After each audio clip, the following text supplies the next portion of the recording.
एक बार एक बहन हमारी जो नाम ले रखा था, उसके पड़ोस में एक माई कहने लगी, बेबे मैंने एक गुरु बनाना है, मैंने गुरु बता बढ़िया सा। तो वो कहने लगी, आप हमारे गुरु जी से नाम ले लो, करोथा चालो, रोहतक की थी वह। ने बोली ठीक से, मैंने नाम दिवाला।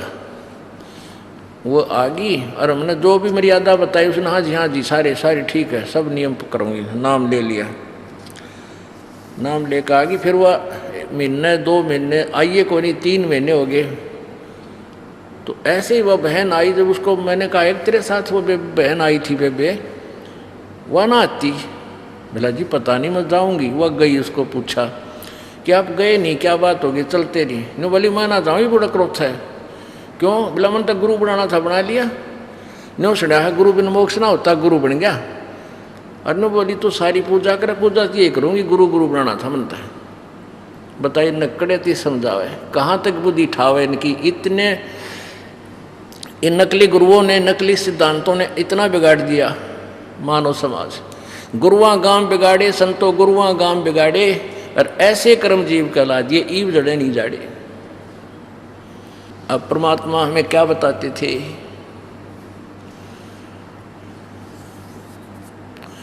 ये सौदा फिर नाही संतो, यो सौदा फिर नाही। ये सौदा फिर नाही रे संतो, यो सौदा फिर नाही। लोहे जैसा ताव जात है, लोहे जैसा ताव जात है, काया दे सराही रे संतो, यो सौदा फिर नाही। यो सौदा फिर नाही रे संतो, यो सौदा फिर नाही। यो सौदा फिर नाही रे संतो। 3 लोक और भवन चतुर्दश, 3 लोक और भवन चतुर्दश, सब जग सौदे आई रे संतो, ये सौदा फिर नाही। यो सौदा फिर नाही रे संतो, यो सौदा फिर नाही। दुगने तिगने किए चौगने, दुगने तिगने किए चौगने, किन्हू मूल गवाई रे संतो, यो सौदा फिर नाही। यो सौदा फिर नाही रे संतो, ये सौदा फिर नाही। उस दरगाह में मार पड़ेगी, उस दरगाह में मार पड़ेगी, जम पकड़ेंगे बाही रे संतो, यो सौदा फिर नाही। यो सौदा फिर नाही रे संतो, यो सौदा फिर नाही। जा दिन की मोहे डरनी लागे, जा दिन की मोहे डरनी लागे, लज्जा रे अकनाही रे संतो, ये सौदा फिर नाही। यो सौदा फिर नाही रे संतो, यो सौदा फिर नाही। नर नारायण देह पाय के, नर नारायण देह पाय के, तू फेर 84 जाई रे संतो, ये सौदा फिर नाही। यो सौदा फिर नाही रे संतो, यो सौदा फिर नाही। जा सतगुरु की मैं बलिहारी, जा सतगुरु की मैं बलिहारी, जो जामन मरण मिटाई रे संतो, ये सौदा फिर नाही। यो सौदा फिर नाही रे संतो, यो सौदा फिर नाही। यो कुल परिवार तेरा सकल कबीला, कुल परिवार तेरा सकल कबीला, मसलत एक ठहराही रे संतो, यो सौदा फिर नाही। यो सौदा फिर नाही रे संतो, ये सौदा फिर नाही। बांध पिंजड़ी आगे धर लिया, बांध पिंजड़ी आगे धर लिया, फिर मरघट को ले जाही रे संतो, यो सौदा फिर नाही। यो सौदा फिर नाही रे संतो, यो सौदा फिर नाही। अग्नि लगा दिया जद लंबा, अग्नि लगा दिया जद लंबा, फूक दिया उस ठाई रे संतो, यो सौदा फिर नाही।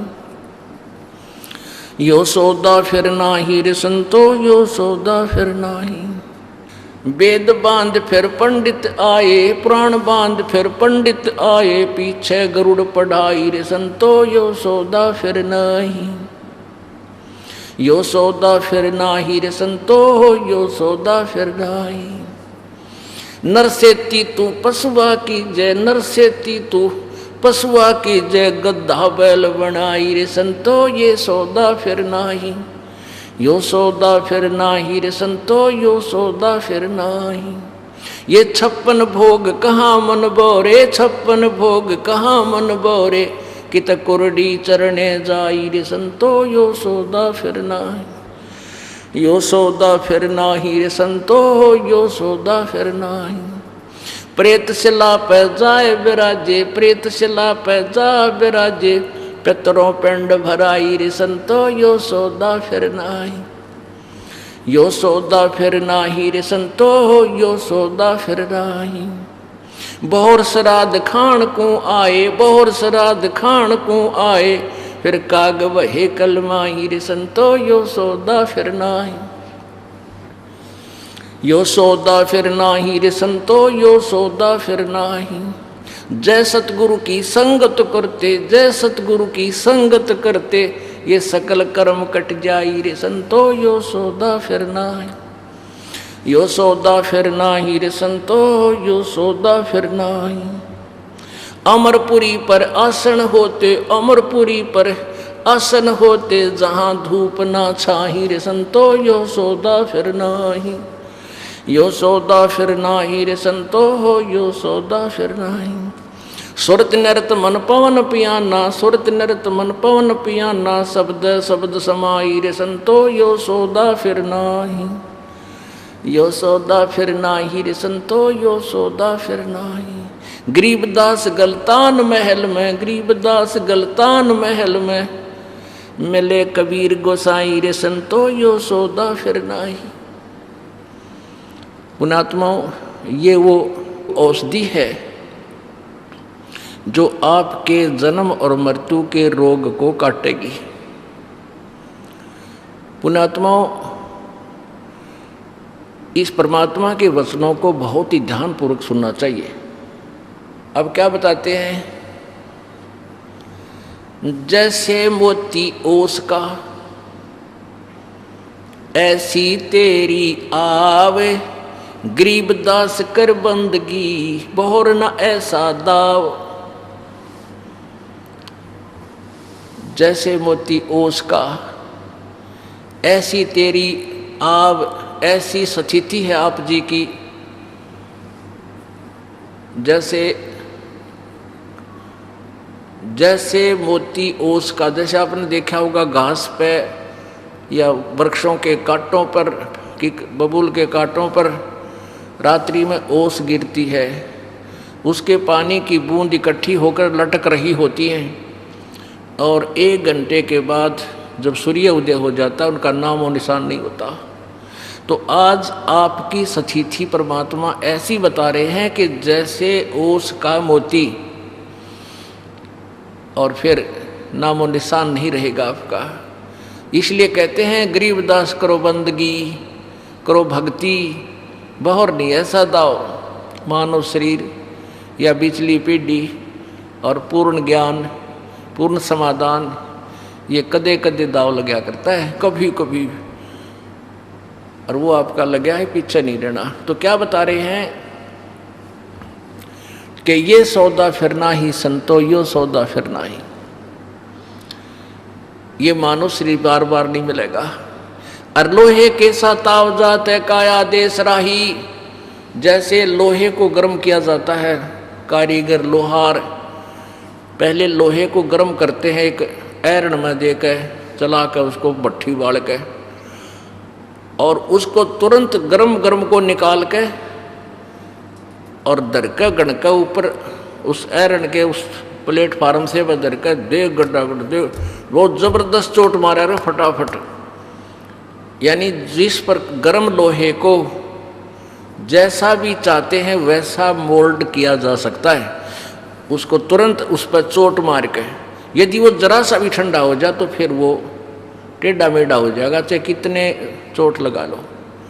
तो ऐसे पुण्यात्माओं, ये मनुष्य शरीर आपका लोहे के सताव है, और इस मनुष्य शरीर के रहते रहते आपने इस पर राम नाम की चोट मारनी है।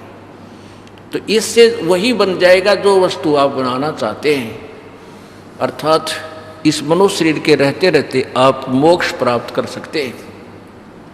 क्या बता रहे हैं?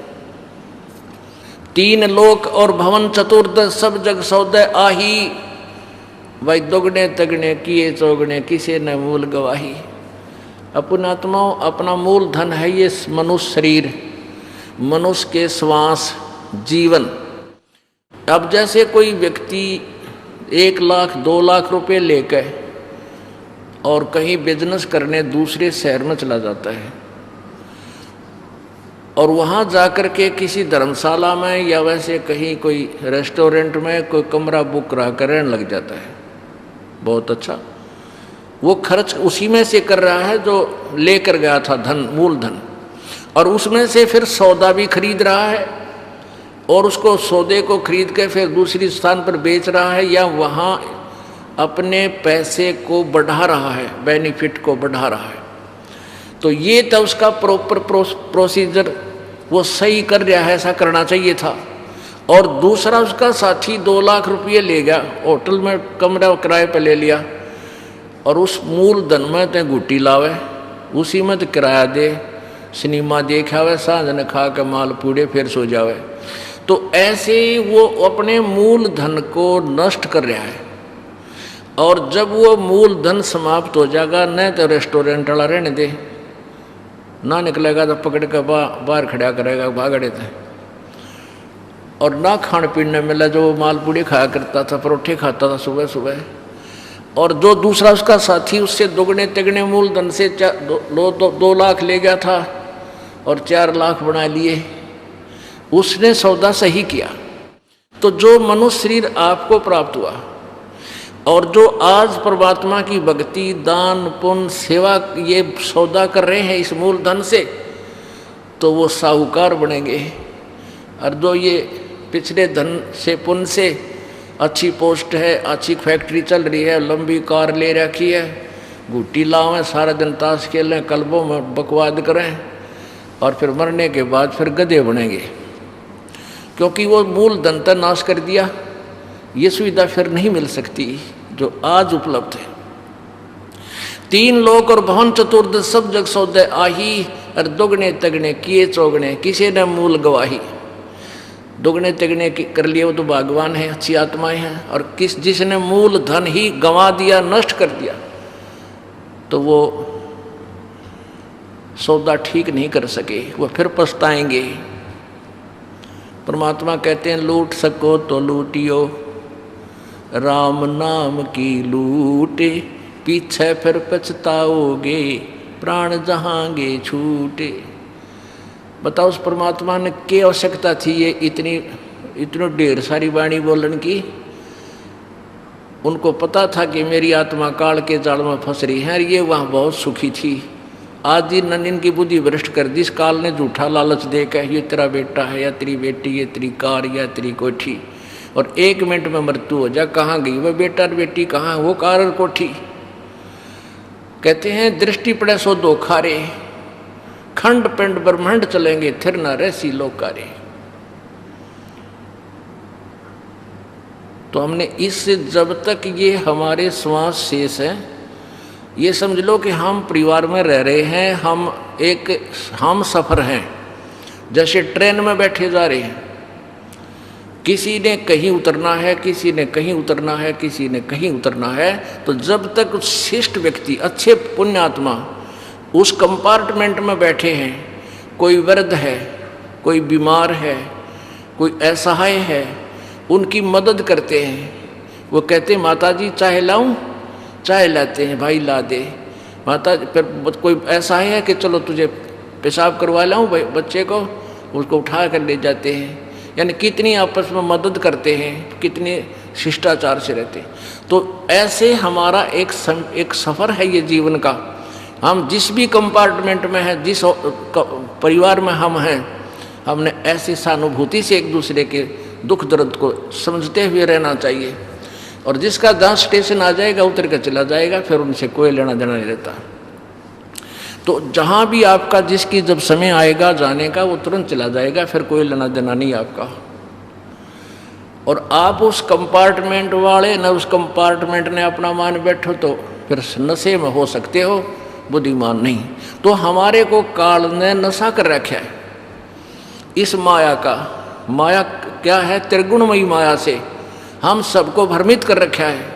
रजगुण ब्रह्मा जी, सतगुण विष्णु, तमगुण शिव जी से निकल रही वो जो वासना है, उसके कारण हमारा चक्कर, माइंड चक्कर खा रहा है। हमें समझ में नहीं आ रहा हम कौन हैं, कित बैठे हैं, क्या कर रहे हैं। कल समाचार पत्रों में पढ़ते हैं कि एक डॉक्टर था या इसका इशार का, आँखों का, बहुत वेल नोन, बड़ा प्रॉपर्टी थी, और तीनों, एक लड़का, उसकी पत्नी और वो खुद कार एक्सीडेंट में मृत्यु होगी।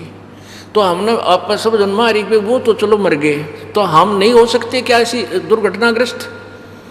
और हमारे चिंता है कोई नहीं जरा सी भी, क्यों नहीं? कबीर ये माया अटपटी, सब घट आण अड़ी, किस किस न समझाऊं या कुएं भांग पड़ी। ये माया अटपटी सबके घट में, सबके अंदर एक जैसी वृत्ति पैदा कर दी, जैसे भांग पी ली किसी ने। एक कुएं में किसी ने 1 मन भांग डाल दी 40 किलो। अब उस कुएं के जल ने जो भी पीवा है 5 मिनट बाद उसका शर डूब जाए, और उसमें से 1000 पी रखी है वो जल। तो उनकी बोलने का शैली, चालन का तरीका ऐसे ही डगमग सारे एक जैसे पाओगे। तो जिसने ये काल के इस नकली झूठे सुख को अपना मान रखा है, सभी ने भांग या काल की भांग पी रखी है। और इस भांग के उतारने की एंटीबायोटिक इस सतलोक आश्रम बरवाला में ही आपको प्राप्त होगी। और यहाँ आने से आपको पता चलेगा हम कित बैठे हैं, के करण आए थे, यहाँ के समझ बैठे। तो ज्ञान से ही जानकारी हुआ करती है। सत्संग में आना बहुत जरूरी है आपका, और आखिरी सांस तक सत्संग से वंचित नहीं रहना चाहिए। कितना ही अच्छा फर्श है आपका, कितना अच्छा साफ सुथरा कमरा है, 1 हफ्ता बंद कर दो उस कमरे ने, और फिर उस पर हाथ ला के देखियो, धूल जमी पाओगी उसके ऊपर। ऐसे ही आप कितने ही अच्छी आत्मा हो, कितना ही आप भक्ति भी कर रहे हो, और सत्संग नहीं सुनोगे तो पोचा लागे बिना फिर मैल उतना ही जम जाएगा, और कुछ दिन के बाद वह भक्ति भी भूल भाल जाओगे। तो इसमें क्या बताया जा रहा है? कहते हैं जब ये मृत्यु होगी, ये दम छूटे पिंडा फूटे, वो लेखा दरगाह माही, और उस दरगाह में मार पड़ेगी तेरी जम पकड़ेंगे भाई। फिर कहते नर नारायण दे ही पाके, परमात्मा ने अपने जैसा शरीर आपको दिया है। परमात्मा से मनुष्य जैसा है, मानव शरीर सदृश्य, और उसने मनुष्य को अपने ही जैसा बनाया है। नर नारायण दे ही पा तो फिर 84 जा ही, और जा सतगुरु की मैं बलिहारी, जो जामन मेरे मिटाई। अब प्रसंग वही आ जाता है घूम फिर के कि वो सतगुरु हमने ढूंढना पड़ेगा, उस सतगुरु की शरण ग्रहण करनी पड़ेगी जो जन्म और मृत्यु के रोग से छुटकारा करवा दे। जैसे ब्रह्मा विष्णु महेश भी नासवान, इनके पूजा करने से हमारा जन्म मृत्यु का रोग नहीं कट सकता, जन्म मरण नहीं छूट सकता। फिर ब्रह्म गीता ज्ञानदाता ब्रह्म भी नासवान, गीता जी अध्याय नंबर 4 के श्लोक नंबर 5 में और 9 में कहता है कि अर्जुन तेरे मेरे बहुत जन्म हो चुके, तू नहीं जानता मैं जानता हूँ। गीता जी अध्याय नंबर 2 के श्लोक नंबर 12 में कहा कि अर्जुन ये ना सोच के तू और मैं और ये सब सैनिक पहले नहीं थे या आगे ना होंगे, तो नो ना सोचे अभी अभी हैं, हम पहले भी थे, जन्मे थे, आगे भी जन्मांगे। इससे सिद्ध हो गया कि गीता ज्ञानदाता ब्रह्म है, ये ज्योति निरंजन है, ये काल है, ब्रह्मा विष्णु महेश का पिता है। इसको गीता जी अध्याय नंबर 15 के श्लोक नंबर 16 में सरपुरुष, क्षर पुरुष का है। क्षर माने नासवान, क्षर, और अक्षर पुरुष भी नासवान है, जिसे परब्रह्म कहते हैं, जो एक सात संग ब्रह्मांड का स्वामी है। केवल परम अक्षर ब्रह्म वो अविनाशी है, वो पूर्ण ब्रह्म है। और उस परम अक्षर ब्रह्म की साधना करने से ही हमारा जन्म मृत्यु का रोग कटेगा। थर पकड़ थर रही है। जैसे ब्रह्मा विष्णु महेश नासवान है, इनकी जन्म मृत्यु होती है, तो इनकी साधना से हमारा ये रोग कटे, क्यों नहीं कट सकता।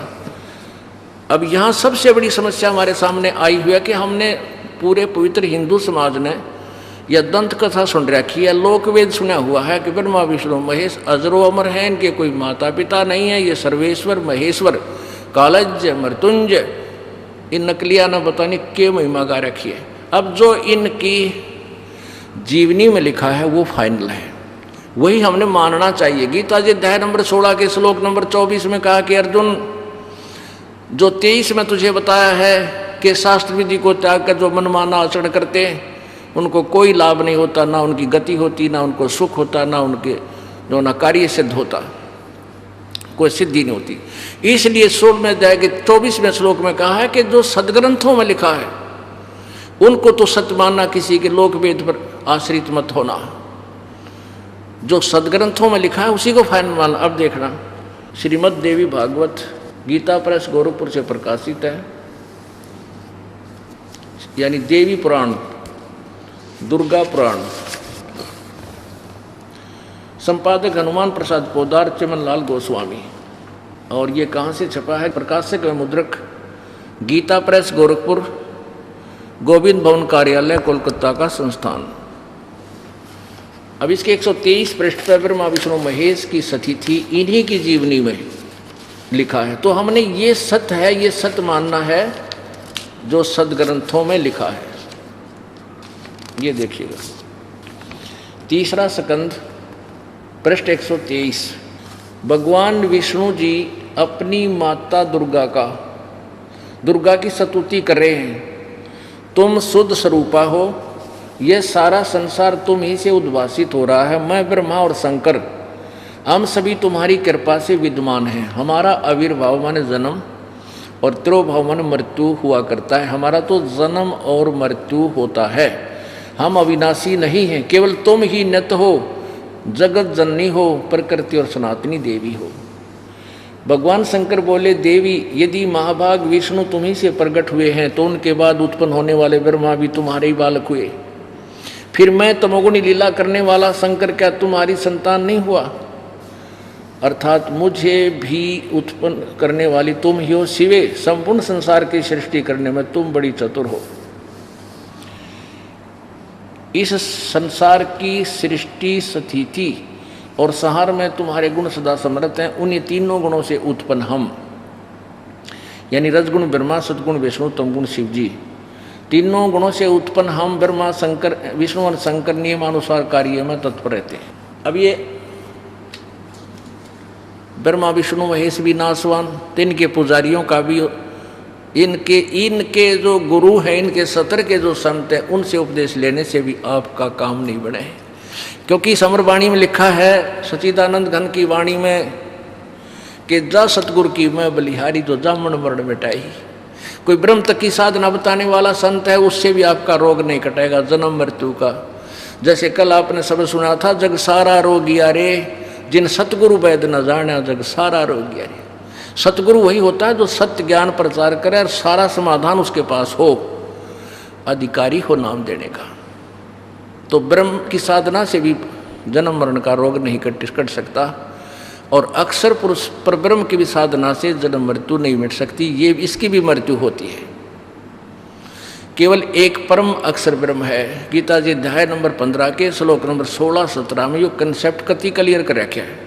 क्षर पुरुष ये ब्रह्म है और अक्षर पुरुष ये परब्रह्म है। इनका वर्णन है 16वें श्लोक में। 17वें में कहा कि उत्तम पुरुष है तो अन्य परमात्मा इति उदारते, ये लोकतर्यम आविश्य विवर्ती अवैश्वर है।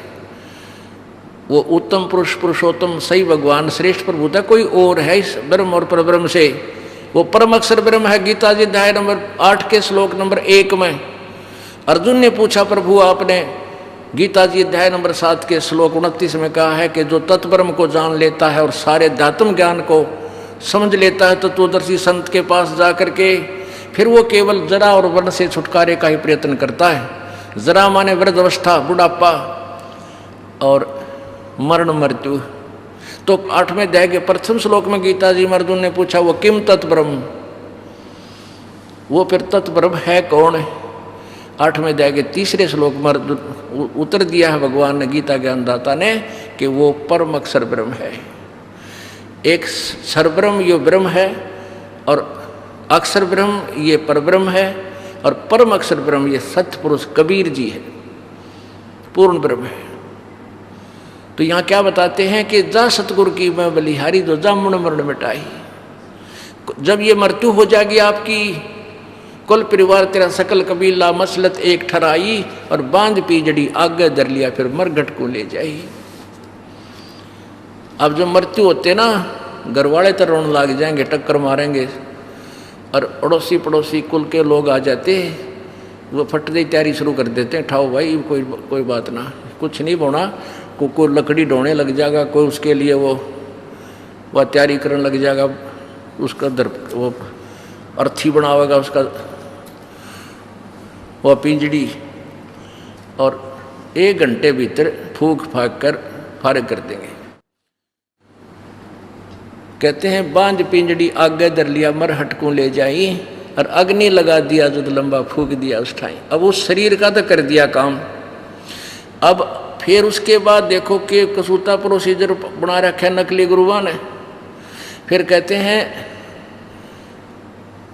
पंडित जी आता है उसकी क्रिया करने के लिए, 36 फंड करेगा, और फिर गरुड़ का पाठ, गरुड़ पुराण का पाठ कराया करते 7 दिन। फिर धीरे धीरे गामा में तो ब्योतरे आना उनके पाखंड सारे स्वीकार करने का, एक दिन करा ले हैं 13वीं करके। तो वो लगातार 7 दिन गरुड़ का पुराण को वहाँ पढ़ के सुना करता, सारे परिवार को बैठा के, और फिर उसको दान दून हो जाता, वो दान लेकर चला जाता।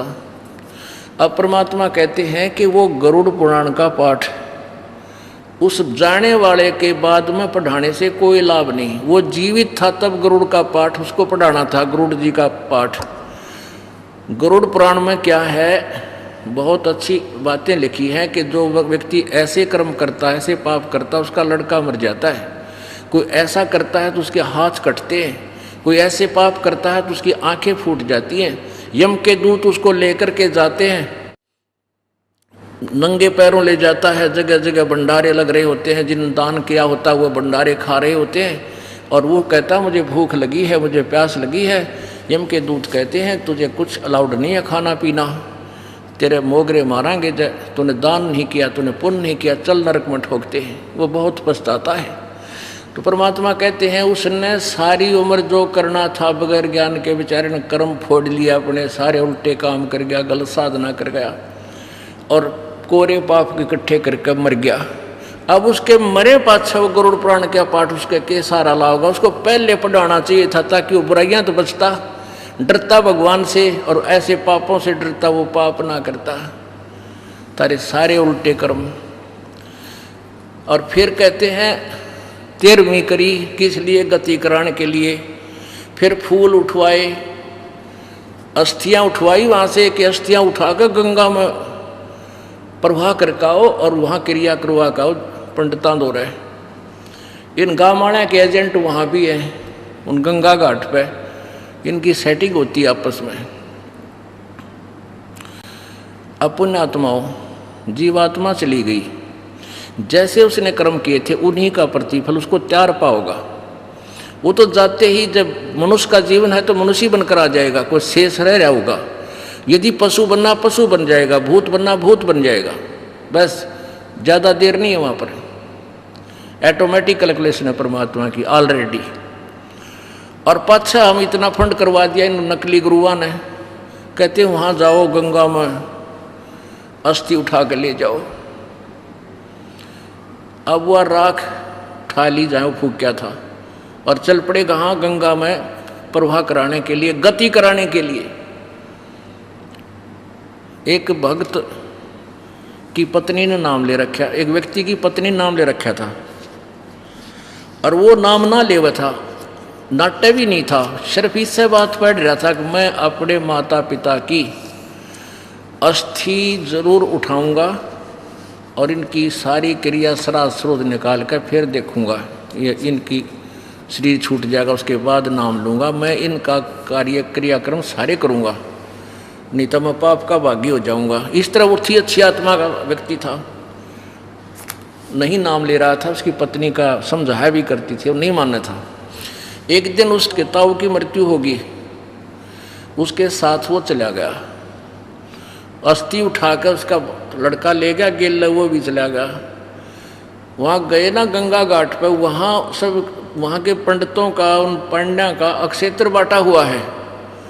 उसको पता चला कि हरियाणा से आए हैं, तो वो एक व्यक्ति आ गया कि आजा आजा तू हमारा यजमान है, उसके पास चला गया। उसने निकाला कौन से गांव से आए हो, वो गांव नाम बता दिया। उसने पूरी वही उलट पुलट कर देखा, नो बोला जजमान इबका तो बहुत दिन में आए तुम। तो वो लड़का कुछ तो ज्ञान सुन ही रहा था, उसकी पत्नी रोज बताया करती, वो व्यर्थ तो नहीं गया उसका। फिर उसकी वह बुद्धि का पर्दा हट गया। अरे दुश्मन, तू तो हमारा रोज मरण की बाट देखा है, रोज मरण जल्दी जल्दी आवे। वहाँ तो नहीं बोला, पर उसके दिल में खटक जरूर लगी, वह बात तो यार सच्ची है। तो फिर उसने वो नाम लिया, पुण्यात्मा के, वह बात समझ में आ गई, सचमुच ये तो नालायक आदमी है। तो खुशी मनाओ, हरने का बहुत दिन आए तुम तो जल्दी आया करो। उद्देश्य यही था उनका कहने का। फिर 13वीं करते गति कराने के लिए, 13वीं पाछे फिर के कहेंगे श्राद्ध निकालो। पहले तो घने पंडित थे, आए महीने पंडित जी आया करता, आए महीने महीना, फिर 6 माही करते, फिर बरसी करते, और बरसी करके फिर एक और पंगा पा देंगे के भी इसके श्राद्ध निकालो। आसुज के महीने में जिस तारीख को, जिस तिथि को मेरा था 8वें या 6वें, वो 16 दिन सेलेक्ट करा के अमावस्या से लेकर पूर्णवासी तक, उनमें से एक दिन जिस दिन वो मेरा था उस दिन फिर श्राद्ध निकालो। अब पुण्यात्माओं, एक दिन श्राद्ध निकाल दिया एक वर्ष में, और वो क्या करते हैं कि उस श्राद्ध निकाल के और ऊपर रख देते, थोड़ा सा कि छत पर रख दो, हो सकता तुम्हारा पिता कौवा बन गया हो, भोग लग जाएगा। अब ऊपर छत पर माल धर दे, कौवा तो आना ही है, तुरंत आ लेगा वो तो, कोई न कोई एक क्या कई आ जाएंगे फिर तो कौवे ने भोजन खाया ना, और श्राद्ध दिन का सफल ने बोला, देखा ना श्राद्ध सफल हो गया। अब घर कर किसी के कौवा ना पाओ ना, ठाया अंडा ने वो कौवा ने खुआ खाओ, तुम्हारा पिता जो है ना हो सकता कौवा बन गया हो। अरे थरा गजब हो, गति कराने लगे थे, पिताजी कौवा बना के छोड़ दिया। गुरुआ गांव बिगाड़े संतो गुरुआ गांव बिगाड़े, इसे कर्म जीव का लाजिए, ईब जड़े नहीं जाड़े।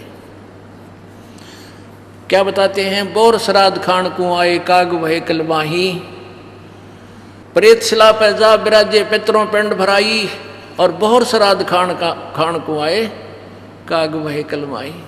फिर क्या बताते हैं, रे भोली सी दुनिया सतगुरु बिन कैसे सरिया, रे भोली सी दुनिया सतगुरु बिन कैसे सरिया। अपने लला के बाल उतरवावे, देख के चीना लग जइया। बुढ़िया के करा रहे हरियाणा में देखा, आप अपने इष्ट धाम पर जाया करें, और वेल नोन थी गुड़गांव वाली माता, यहाँ आस पास एक बनभौरी माता है, रोहतक जिले में एक बेरी वाली माता है। तो यहाँ ले जाते आप अपने बेटा या बेटी, छोटा सा बालक होता है, तो बुढ़िया जाया करे गेल बहू के, क्यों वह ट्रेंड होती है ना, सारे काम मामा का पहले निकल रही हो है, और गेल उस पोते ने ले जाएगी बाल उतरवाने के लिए। पहले सुच्चे बाल जो होते हैं जन्म के, कहते हैं अपने माता का चढ़ावांगे, माता राजी हो जाएगी। तो वहाँ जाती है, नाई बैठा होता है, नाई को कहती है बुढ़िया, देख रहे नाई के भाई धीरे धीरे कैंची चलाइए, कदे मेरे बेटे के, मेरे लला के कैंची ना लाग जा, दर्द हो जा, कच्चा सिर से भाई, कच्चा सिर है, धीरे धीरे लगाना। तो वहाँ तो इतने नाई काटा, इतने 20 बार बोला बुढ़िया, देख रहे सहज सहज कदे कैंची लग जा। और कहते फिर एक बकरी का बच्चा लेकर उसका गला कटैया, रहे भोली सी दुनिया, अपने लला की खैर की खातिर, अपने बेटे की जन्म बढ़वाने के लिए, उम्र की सुरक्षा के लिए, और एक बकरी का बच्चे का गला कटवा दिया। अपने बच्चे का जितना डर, कदे कैंची भी लग जाए उसका भी दुख, और एक बकरी के बालक का गला कटवा दिया। भगवान राजी होगा तेरे ऊपर नालायक। अब क्या करते हैं, वहाँ बहुत जल्दी होती है, भीड़ बहुत हो जाती है, नाई थोड़े से होते हैं, तो बुढ़िया क्या कि ले भाई जल्दी काट जल्दी काट, अरे थोड़े से बाल काट दे बाकी तो मुड़े कटवा लेंगे। अब वो 4 कैंची मार के इतने एक बाल दे दे, बाहर 2 रुपया में कट्टा है तो 5 रुपये लिया करें, घना रेट ले। और वह बुढ़िया लेकर उन बालों को मंदिर में चढ़ावेगी आदर के साथ, और पुजारी उसने ठाकर कट्टे में ठोक देगा बोरी में, और सांझ ने कुर्डियाँ पे घेर देगा ठाके। ओके बैंक में जमा कराओगा, उसने भी कुर्डियाँ पे घेरने है रात में। तो परमात्मा कहते हैं तुम आप पे घेर दो कि ठाके न क्यों ठाए आंडो बिरान माटी करो उसके, और वो पाड़ रखे खागड़ खाम खा के उड़ा मंदिरा में। तो ये जो बिना ज्ञान के हम बगैर तत्व ज्ञान के डले ढोरे थे, इसे क्लियर करना चाहते हैं परमात्मा। रे भोली सी दुनिया सतगुरु बिन कैसे सरिया, रे भोली सी दुनिया सतगुरु बिन कैसे सरिया। अपने लला के बाल उतरवावे देख के चीना लग जइया, अपने लला के बाल उतरवावे देख के चीना लग जइया। एक बकरी का बच्चा लेके उसका गला कटैया, रे भोली सी दुनिया सतगुरु बिन कैसे सरिया। भाई कच्चा पक्का भोजन बना के माता धोकने गैया, उस माता ऊपर कुत्ता मुते वो क्यों ना मर गैया, रे भोली सी दुनिया सतगुरु बिन कैसे सरिया। हमारी दादी माता तो क्या करती, हम छोटे छोटे थे, वहाँ सारे बाण भाइयां इकट्ठे कर लेंदी हमने, और पूड़े तार लेंदी ने काचे पाके। मेरी ताई की ड्यूटी थी वह बनाने की माता के भोजन। मेरी दादी ने कही घाल देन थोड़ी सी, वन कही काचा रह रहा, घाल देन काचा देर हो है। फिर उन्हें बेरा कुत्ते ने खाना है और माता को सिखाओ थी, पर वो ज्ञान के में था नहीं, वो डले ढोने जरूरी थे। तो काचे पाके वो जिसे पूड़े बना रखे थे वह लेकर, और फिर कहाँ डालते हैं ये बुढ़िया, एक 5-4 ईंट ला रखी होती है ऐसे, एक चबूतरा सा बना देते हैं, कुगनी अच्छी शान बनाओ तो देवता की। और वहाँ वो पूड़े डालते ही बुढ़िया नीचे उतरे, पाछे कुत्ता पहले चढ़ ले। पहले तो उस सारे पूड़िया न खावें जो उसका माल चढ़ा रखा था, और चलते समय उसका सिर पर मुँह चकावे, कुत्ते की बाण बूंदी हो से। तो परमात्मा कहते हैं कि कच्चा पाका भोजन बना के फिर माता धोकने गैया, और उस माता ऊपर कुत्ता मुत्ता वो क्यों ना मर गैया, रे भोली सी दुनिया। यदि वो तेरी माता में इतनी शक्ति है, तेरे परिवार को सुरक्षित रखेगी, वो अपनी सुरक्षा नहीं कर पा रही। एक और देखी बीमारी हमने हरियाणा में खासकर, एक होई माता पूजा करते, उस होई ने क्या बनाते, आप पे कोला लेके लकड़ी का गामा में, और द्वार पे पहले लिप ये होती थी मर्ड प्लस्टर के कच्चे ढूंढ होया करते मकान। अब प्लस्तर हो गया तो प्लस्तर पे एक औरत की शक्ल बना लेती है बुढ़िया, और फिर उसका अगर जोत लावेगी, आजकल बड़ी बनाई को चित्र मिल जाता है, उसने ला दें दीवार के ऊपर, जोत लावेगी, फिर न्यू कहेगी हे माता होई माता हमारे दूध पूत में खैर रखिए, हमने पुत्र दिए मेरी पुत्र वधू को। परमात्मा कहते हैं आप लिप आप पोते आप बनावे हुई, और उस पर बुढ़िया पोते मांगे, अकल कहाँ से खोई है तरह के सब। आप बढ़ावत बोले कीर काट कर फिर उस पर पोते मांगे बिना अकल क्यों। तो भाई बिना ज्ञान के हम ऐसे बर्बाद हो गए। साधना भी करते थे, वो शास्त्र विरुद्ध मनमानी साधनाएं थी, यूजलेस रही। फिर क्या बताते हैं भाई, जीवित बाप के लट्ठम लट्ठा और मुए गंग पुचैया, जब आवे आसोज का महीना वो कौवा बाप बनैया, रे भोली सी दुनिया सतगुरु बिन कैसे सरिया। पिताजी जीवित था जब तक उसके लिए खेचा ताणी रखें, लड़ाई करें, तेने छोटे ताई गणा दे दिया, तू न्यों नहीं करया है, उसको टाइम पर टूक नहीं देते, प्यार नहीं देते उस बेचारे को, मरे पाछे उसकी राख न ठाए अंडे गंगा में ले जाते हैं। जीवित बाप के लट्ठम लट्ठा और मुँह गंग पुचैया, और जब आवे आसोज का महीना वो कौआ बाप बनैया रहे बोड़ी सी दिया। जब श्राद्ध निकालते हैं तो नु क्या करो देवता नु यू कौआ भोग लागे थोड़ा श्राद्ध सफल हो गया, हो सकता है तेरा बाप कौआ बन गया हो। तेरा कहाँ से गति कराने लागे थे, कौआ बना के छुटवा दिया नकलिया ने। और क्या बताते, जय सतगुरु की संगत करते सकल कर्म कट जाई, अमरपुरी पर आसन होते जहां धूप न छाई। अब सतगुरु के ऊपर ही ये पूरे समागम का सत्संग था पुण्यात्माओं। आज वही समापन हो रहा है कि सतगुरु पूरा हो तो ये सारे कर्म छूट जाए, ना माता दोकड़ी ना किते श्राद्ध निकालने, एक परमात्मा की साधना से एक साध्य सब सदय सब साध्य सब जा, और माड़ी सींचे मूल को फले फूले अगाए। बोलो सतगुरुदेव। अभी आपको एक अनमोल कथा सुनाते हैं, एक प्रमाण देते हैं। उस समर्थ की समर्थता का ऐसे पता चलता है कि परमात्मा कैंसर को भी ठीक कर देता है। इन्होंने क्या लिखा है कि मैं भक्त राजेंद्र दास, गांव कबूलपुर, जिला रोहतक,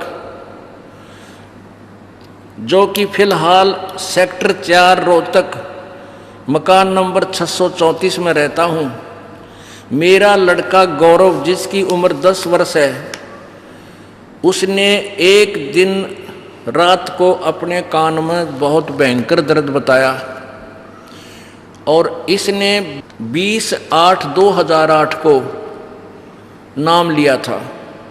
20/8/2008 सन 2008 में नाम लिया था। मैं उसे अगले दिन सुबह PGIMS रोहतक मेडिकल में यानी चेक कराने के लिए ले गया। ENT के डॉक्टर ने अर्जेंट ऑपरेशन के लिए बोल दिया। CT स्कैन तथा दूसरे सारे टेस्ट लिख दिए, यहाँ तक कि बेहोशी की जांच भी करवा दी तथा डॉक्टर ने इसका बायोडाटा अपने मोबाइल में भी फीड कर लिया। ऑपरेशन की डेट आने से पहले ENT के डॉक्टर SPS यादव, जो कि हेड ऑफ द डिपार्टमेंट है, ने इसको कैंसर घोषित कर दिया, सब जांच करके, सब टेस्ट देख के, और बोल दिया कि आप अपने बच्चे को कहीं भी दिखाइए, यहाँ इसका ऑपरेशन हम नहीं कर सकते। डॉक्टर के मुंह से ये शब्द सुनकर हमारे पांव तले की धरती खिसक गई। मैं और मेरी पत्नी वहीं से रोते हुए चल दिए, क्योंकि यह लड़का हमें 10 साल के बाद प्राप्त हुआ था, शादी के 10 वर्ष के बाद। इकलौता पुत्र, सभी रिश्तेदारियों को इस लड़के से प्रेम था। अगले ही दिन हम अपने गुरुजी के पास बरवाड़ा आए, गुरुजी से प्रार्थना की। गुरुजी ने हमें बोल दिया, इस दास के पास आए थे, बुरी तरह रो रहे थे दोनों, कुछ नहीं सुन रहे थे, हाहाकार मचा रखा था। मैंने कहा, बेटा यदि तुम्हारे अंदर सत्यता है, भगवान के तुम सच्चे लगन से साधना कर रहे हो, इस लड़के का कैंसर नहीं पाओगे, कितना टेस्ट करा लो। अब ठीक है, इन्होंने आज्ञा का पालन किया, फिर भी वहाँ ले गए इनको, कहाँ, AIMS दिल्ली। हम अगले दिन AIIMS दिल्ली लेकर गए, तो वहाँ के हेड ऑफ द डिपार्टमेंट ने इसकी सारी जांच की तथा लड़के को भी चेक किया। फिर बंदी छोड़ की कृपा से डॉक्टर ने बोल दिया कि आपके लड़के को कैंसर नहीं है, कान की हड्डी बढ़ी हुई है। बोलो सतगुरुदेव।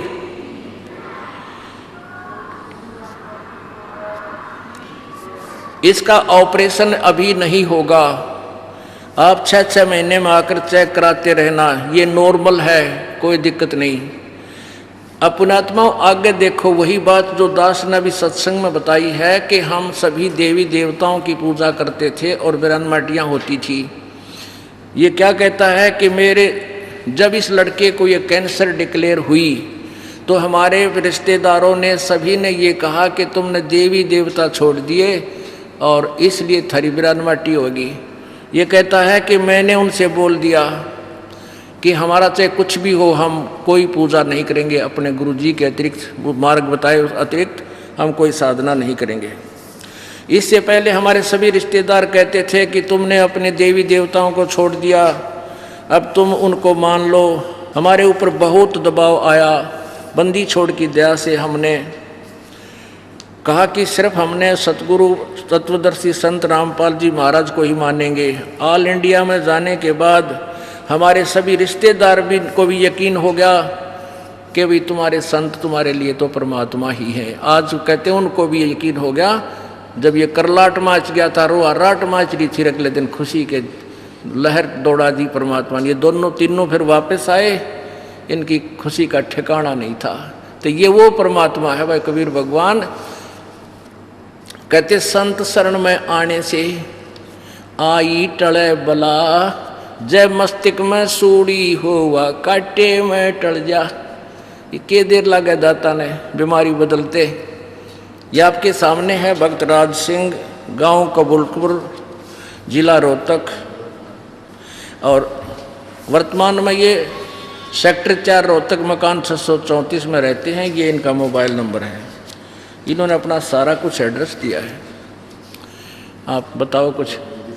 भगत को मैं ज़्यादा कुछ तो नहीं कह सकता, लेकिन इस भगत आत्माओं को अपने परमात्मा की पहचान होनी चाहिए। और अगर आज पूर्ण संत है तो रामपाल महाराज के अलावा इस पृथ्वी पर कोई संत नहीं होगा। जय हो बंदी छोड़ की सत साहेब। अब जो मैंने ये घटना सुनाई आपने लिख के दिया, सच्ची है? पूर्ण सत्य है गुरुजी, पूर्ण सत्य। अब ये बोलो सतगुरु देव की जय। ये लड़का, इनका क्या नाम बेटा तेरा? गौरव। गौरव नाम से इस बेटे का 10 साल की उम्र है, इकलौता पुत्र। आज इनके चेहरे की खुशी देखो, और जिस दिन ये आए थे यहाँ दास के पास उस दिन इनका बुरा हाल देखो।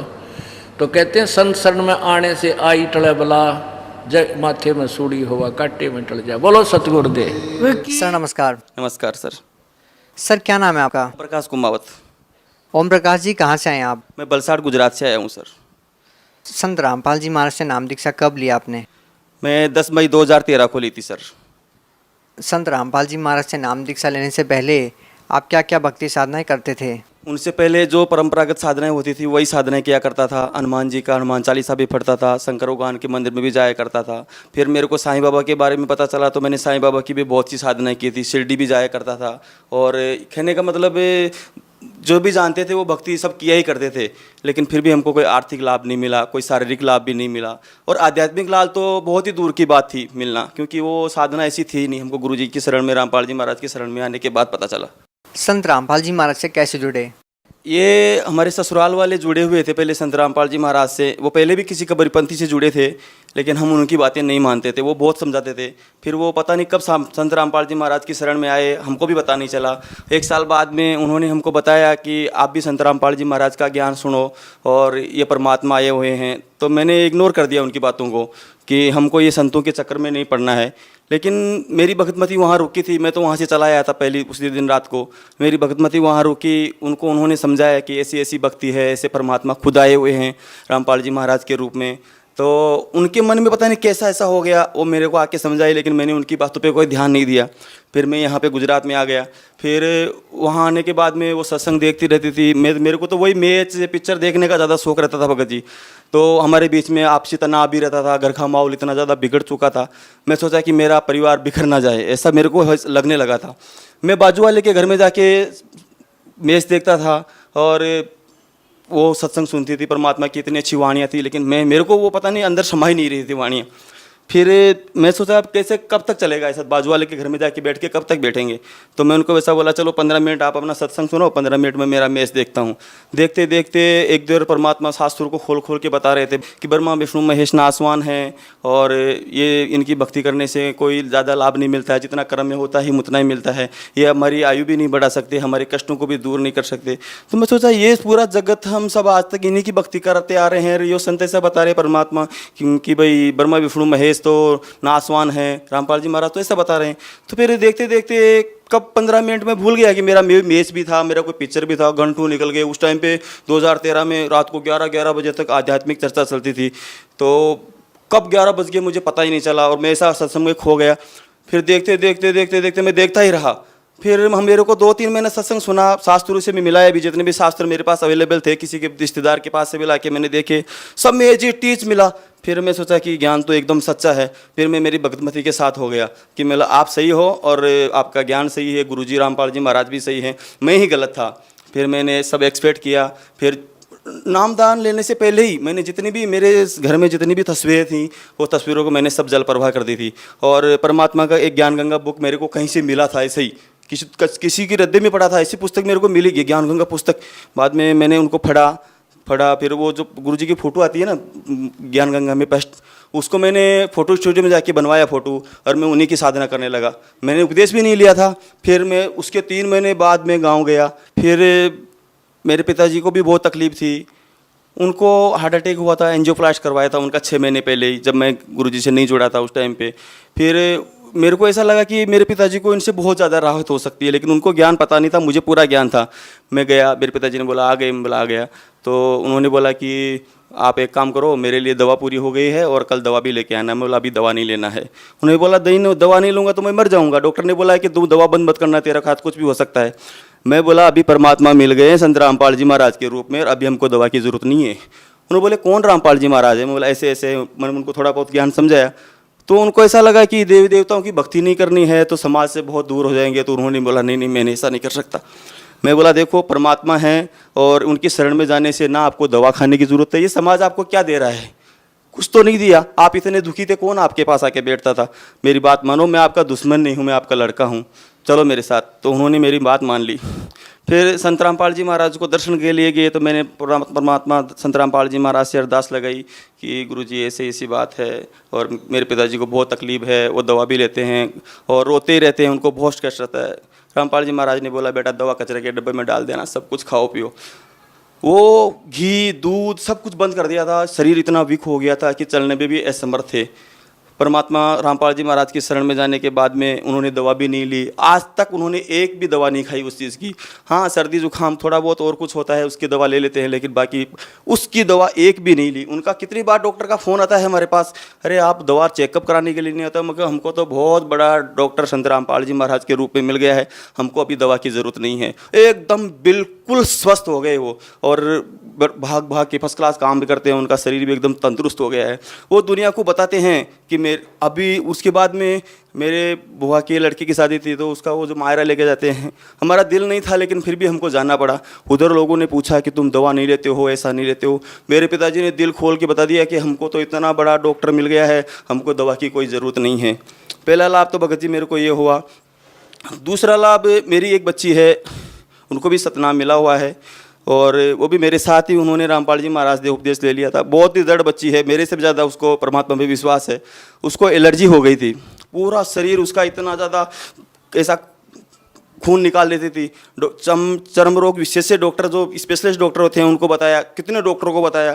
फिर उन्होंने बोला कि यहाँ गुजरात का वातावरण इनको सूट नहीं कर रहा है तो इनको यहाँ से आपको राजस्थान भेजना पड़ेगा। अभी बच्चे इधर पढ़ते हैं तो मैं राजस्थान कैसे भेज सकता हूँ? मेरे को इतना ज्ञान भी नहीं था कि परमात्मा को ऐसा अर्जी लगाने से तुरंत फायदा होता है। मैंने परमात्मा को तुरंत अर्जी लगाई, परमात्मा ऐसी ऐसी बात है, बच्चों का भविष्य बिगड़ जाएगा, अभी कैसे करो? परमात्मा ने बोला बच्चा परमात्मा दया करेंगे। उस बच्ची का एलर्जी पता नहीं कब कैसे दूर हो गया, मुझे पता ही नहीं चला और वो एकदम स्वस्थ आज भी बच्ची आई हुई है, बाहर बैठी है। रामपाल जी महाराज ने इतनी दया की उस बच्ची पे ऊपर और उनका एलर्जी बिल्कुल एकदम स्वस्थ हो गया। तीसरा लाभ, भगत जी मेरे पास ज़मीन थी लेकिन मैं मकान बनाने की मेरी सामर्थ्य नहीं थी, मेरे पास पैसा नहीं था। मैं रैंक पे रहता था, कभी 6 महीने इधर कभी 6 महीने उधर, ऐसे ही भटकता रहता था। मेरी भक्तिमती बोलती थी परमात्मा से अरदास लगाओ, रामपाल जी महाराज से, ये तो कुछ भी कर सकते हैं। तो मैं बोला परमात्मा रामपाल जी महाराज कुछ भी करेंगे, लेकिन फिर भी मैं अपने पास पैसा तो होना चाहिए। तो बोला आप अरदास लगाओ रामपाल जी महाराज से, वो करेंगे। मैं दर्शन के लिए गया, रामपाल जी महाराज को अरदास लगाई। जब दर्शन के लिए गया तो परमात्मा ज़मीन तो है लेकिन मकान बनाना चाहता हूँ। रामपाल जी महाराज ने बोला बेटा तू तो दिल खोल के चालू कर दे, तेरा काम हो जाएगा। और मेरा काम एकदम ऐसे हो गया। आज 25 लाख रुपए मेरे पास, 2-3 लाख रुपए मुश्किल से थे, और 25 लाख रुपए का मकान परमात्मा ने कैसे बनवा दिया। किस जो आदमी को मैं जानता भी नहीं था वो भी मेरी मदद के लिए वहाँ पे आया भगत, और मेरा मकान बन गया। मेरा मकान जब चालू किया था तो मैं किस परमात्मा ने बोला था कि कोई पूजा नहीं करनी है। मैंने उधर किया भी था कि परमात्मा सब लोग मुहूर्त लगाते हैं, भूमि पूजन करते हैं, मेरे को क्या करना है। परमात्मा ने बोला बेटा ज्योति का संकल्प कर लेना और ज्योति जला देना और चालू कर देना। मैंने बोरिंग करने के लिए मशीन आ गई। परमात्मा को, रामपाल जी महाराज को ज्योति लगा दी, दंडों प्रणाम किया। फिर बोला, बोरिंग वाला बोलता नारियल लाओ, अगरबत्ती लाओ। मैं बोला ये ऐसा हमको नहीं करना है। बोलता कहाँ बोरिंग करना है? बोला इधर करना है। किसी से पूछा था? मैं बोला मेरे रामपाल जी महाराज मेरे गुरुजी से पूछा था। बोला जो बेटा तुम्हारा सब जगह योगी लाके वहीं पे कर लेना। बाजू वाले घर में 90 फीट पे पानी था भगत जी, लेकिन मेरा बोरिंग 160 फुट चला गया, एकदम सूखा, बिल्कुल पानी नहीं निकला। मैं एक कोने में बैठे बैठे सुमरण कर रहा था, और सब लोग जितने भी आजू बाजू वाले थे सब खड़े थे, वो सब बातें कर रहे थे। ये देवी देवताओं को नहीं मानता है, वो रामपाल जी महाराज का ज्ञान ले लिया है इसने, कहाँ से पानी होगा, वो है वो ऐसा नहीं करता है, पूजा नहीं करता है। मैं बोला परमात्मा जो करना है आपको ही करना है, इसी में मेरे को सब कुछ करना है, यही बोरिंग रहना चाहिए। मैं बोरिंग वाले को बोला भाई तू बंद कर दे बोरिंग, तेरा जितना पैसा होता है तू लेके जा। और बोलता है क्या करेगा, दूसरा बोरिंग तो तेरे को करवाना पड़ेगा। मैं बोला जो होगा सो देखा जाएगा, तो कितना पैसा होता है। उसका जो बिल बना के दिया, जितना बोरिंग पैसा हुआ मैंने उसको देख के भेज दिया। पता नहीं कैसे परमात्मा ने रजा की गिल्ली मिट्टी आई थी भगत जी, पानी नहीं आया था। और वही बोरिंग से सब ने देखा, वही बोरिंग से मैंने घर बनाया, एक किसी से भी एक बाल्टी भी पानी नहीं ली, और आज वही बोरिंग इतना धड़ल्ले से चल रहा है, कभी पानी की कमी नहीं आई उसमें। परमात्मा ने इतने, अभी गिनाने जाऊंगा तो कितना गिनाऊं भगत जी, आपका भी टाइम थोड़ा लिमिट होता है, लेकिन बहुत लाभ दिए हैं, आर्थिक लाभ दिए हैं, शारीरिक लाभ दिए हैं। बच्चे भी, मेरा बच्चा था एक, वो बिल्कुल भी खाना नहीं खाता था, 4 साल का था उस टाइम पे, 3 साल का ही था, बिल्कुल भी खाना नहीं खाता था, माँ का दूध को सिवाय वो कुछ भी नहीं लेता था, एकदम कमज़ोर था। परमात्मा को मेरी भगतपति ने प्रार्थना की, परमात्मा बच्चा खाता नहीं है, क्या मालूम क्या हो गया। परमात्मा ने बेटा खा लेगा। उसी टाइम जैसे परमात्मा ने बोला, चाय और बिस्कुट आश्रम में खाया। रामपाल जी महाराज ने जैसे ही उनके सर पे हाथ रखा ना, उन्होंने खाना चालू कर दिया। और कहने का मतलब परमात्मा ने हर पल मदद की है। अभी छोटी छोटी बातें बताऊंगा तो भगत जी बहुत लंबी हो जाएगी, लेकिन जो भी किया परमात्मा ने बहुत ही अच्छा किया। जब हम अपने आप को बहुत ही भाग्यशाली मानते हैं कि परमात्मा ने हमको ऐसा ज्ञान दिया, आध्यात्मिक ज्ञान सबसे बड़ा लाभ तो वही है कि हमको परमात्मा मिले, सतलोक जाने का रास्ता सूझा, बस। देखिए आज के दिन लोग भक्ति तो कर रहे हैं, लेकिन भक्ति करते करते भी दुखी हैं।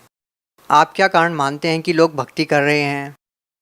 कोई किसी मंदिर में जा रहा है, कोई मस्जिद में जा रहा है, कोई गुरुद्वारे में जा रहा है, कोई चर्च में जा रहा है, भक्ति सभी कर रहे हैं, लेकिन दुखी क्यों हैं? क्या कारण मानते हैं? भक्ति आप भी कर रहे हैं, आप लोगों को सुख हो रहे हैं, लेकिन भक्ति और लोग भी कर रहे हैं, फिर भी वो परेशान हैं। आप भी पहले भक्ति करते थे, लेकिन पहले आप दुखी थे, आज सुखी हैं, ये कारण क्या है? उसका कारण यही है भगत जी, उनकी साधनाएं शास्त्र अनुकूल नहीं है। उनकी सच्ची साधनाएं हैं, वो लोकवेद के आधार पर भक्ति करते हैं। जो भी उनको गुरु मिले, धर्म गुरु, वो भी हुआ भाई ऐसा लोकवेद के आधार पर उनको ज्ञान बताते हैं। रामपाल जी महाराज शास्त्रों के अनुकूल भक्ति बताते हैं। हमको भी लाभ नहीं हो रहे थे, हम भी बहुत भक्ति करते थे। हनुमान चालीसा आज भी मेरे को खंटक से याद है। अच्छा ये बताइए कि शास्त्र अनुकूल साधना क्या होती है, मतलब इसकी परिभाषा क्या है? सभी संत रामपाल जी महाराज के अनुयायी यही कहते हैं कि हम शास्त्र अनुसार साधना करते हैं, दूसरे संत शास्त्रों के विरुद्ध साधना करते हैं। आखिर ये शास्त्र अनुकूल साधना है क्या? देखो शास्त्र अनुकूल साधना है, अपने सदग्रंथों में लिखा है, जैसे गीता जी में लिखा है कि ओम तत्सत, ये 3 प्रकार का ये गुरु सच्चिदानंद ब्रह्म को प्राप्त करने का मंत्र है। तो ओम ब्रह्म का है, तत् फिर पर ब्रह्म का है, और फिर सत पूर्ण ब्रह्म का है। ये एक भक्ति का बेस है। अच्छा आपने अभी एक ओम तत् सत का जिक्र किया, क्या ये मंत्र जाप करने से लोगों को मोक्ष या लाभ मिल जाएगा? ऐसा नहीं है भगत जी, ये कोड वर्ड हैं। ओम तो सीधा ही परमात्मा ने बताया है कि ओम तो सीधा ही ब्रह्म का है, लेकिन तत्व और सत्य ये सांकेतिक मंत्र है। कितने लोग सत मंत्र सतनाम सतनाम करते हैं, लेकिन ये ओम और तत्व मिलकर परमात्मा ने बताया सतनाम होता है। लेकिन परमात्मा ने हमको बताया कि ओम के साथ कौन सा मंत्र जुड़ने से आदमी का मोक्ष होता है, उसका कल्याण होता है। तो ये चीज़ें संत रामपाल जी महाराज ने खोल के बताई है, बाकी धर्मगुरुओं ने आज तक कभी नहीं बताई है। देखो, लोग ये तो मानते हैं कि संत रामपाल जी महाराज से नाम दीक्षा लेने के बाद लाभ तो लोगों को ऐसे ऐसे मिल रहे हैं कि लोगों को आश्चर्य हो रहा है। लेकिन बहुत सारे लोगों की शंकाएं हैं। कुछ लोग ये जानना चाहते हैं कि आज तक कोई भी धर्मगुरु, देखिए प्राचीन काल से जो साधनाएं चलती आ रही है, जो हिंदू धर्म में साधनाएं चलती आ रही है, मुसलमान धर्म में, जो अन्य धर्मों में साधनाएं चली आ रही है, साधनाएं प्राचीन काल से चलती आ रही है। आज संत रामपाल जी महाराज ने उन सभी साधनाओं पर प्रश्न चिन्ह लगा दिया है। संत रामपाल जी महाराज का कहना है कि जो भी धर्मगुरु आप लोगों को जो भक्ति बताते हैं वो शास्त्रों के अनुसार नहीं है, वो गलत बताते हैं। तो लोगों को समझ में नहीं आ रहा है कि वो धर्मगुरु कैसे गलत हो सकते हैं। जो साधनाएं वो कर रहे हैं वो प्राचीन काल से उनके पूर्वज भी करते आ रहे हैं। तो अभी लोगों के पास इस सवाल का क्या जवाब हो? इसमें ऐसा है भगत जी, कबीर साहब ने 600 साल पहले आके यही गान बताया था, लेकिन हम अशिक्षित थे, हमारे समाज सभी अशिक्षित था, ये ब्राह्मण लोग यही शिक्षित थे। परमात्मा ने सब कुछ आज जो रामपाल जी महाराज बता रहे हैं वही ज्ञान कबीर साहब ने। एक बात बताइए कि उस समय ब्राह्मण समाज शिक्षित था और कबीर साहब को कहा जाता है कि वो अशिक्षित हैं, तो कबीर साहब जी कैसे सही ज्ञान बता सकते हैं जबकि ब्राह्मण तो पढ़े लिखे थे? वो तो परमात्मा थे, उनको कोई पढ़ने की जरूरत नहीं। तो परमात्मा खुद चारों युगों में आते हैं, परमात्मा खुद इस कलयुग में कबीर साहब नाम से शरीर प्रकट हुए थे। लेकिन ये धर्मगुरुओं को भी पता था कि उनका ज्ञान सच्चा है, लेकिन इनकी आज वही हो रहा है। इनकी दुकानें उस टाइम पे बंद हो रही थी, इसलिए परमात्मा का भी उस टाइम पे भी कबीर साहब का बहुत विरोध किया था, और वही आज रामपाल जी महाराज के साथ हो रहा है। उन्होंने भी इन्होंने वो भी ये रामपाल जी महाराज के साथ भी ये लोगों ने किया था कि ये क्या जाने संस्कृत को, इनको तो हिंदी भी बराबर पढ़ना नहीं आती। लेकिन उस टाइम का ज़माना कुछ और था भगत जी, आज का ज़माना कुछ और है। उस टाइम पर हम अशिक्षित थे, आज हम सब पढ़े लिखे एजुकेटेड समाज है, सब अपनी आंखों से देख सकते। अच्छा, आपने पढ़ लिख कर समझकर नाम दीक्षा ली है। आपने बताया कि आपने वेदों से भी मिलान किया है संत रामपाल जी महाराज के ज्ञान को। सबसे बड़ी बात बताइए कि लोगों को जल्दी समझ में आ जाए कि आपने वेदों में कौन सी बात मैच की कि संत रामपाल जी महाराज जो बता रहे हैं वो बिल्कुल सही है और किसी भी संत ने आपको वो बात नहीं बताई। वेदों में लिखा है कि परमात्मा से शरीर है, वो से शरीर आता है और से शरीर चला जाता है। उनकी परवरिश की लीला कुंवारी गायों से होती है, और वो छोटी सी उम्र में बड़े बड़े विद्वानों के साक्षात्कार में वो बड़े बड़े विद्वानों के छक्के छुड़ा देते हैं, और वो एक कवि की भूमिका भी प्राप्त करते हैं।